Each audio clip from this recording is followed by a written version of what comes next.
sabat-sabat ka na, wait lang. Di kung mangayo ka sang balon sa nanay mo, kagsabdon ka man, wait lang. Di namin man.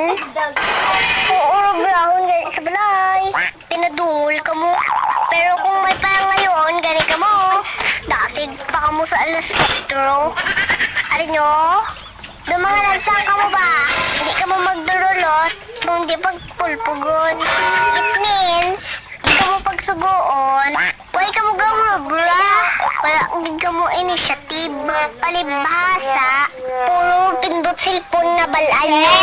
Uy. Huwag andar ang mga utok nga. Nagsige ka.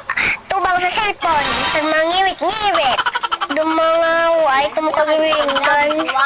Tapos, yung rugasan, nagkabasag, buog saran, siriligan pa. Gaerin ko kayang mo bilog na balay. Tapos kamuya, nagpirino ko.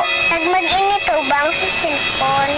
Kaya manami, kita mo yung nanay nyo. Uyawan do ka mo. Mga kabalan. White batsyag. Pinalimpyo, anay. Bago magpungko ka mag-cellphone, igani open nyo ang notes nyo da. Nag-study.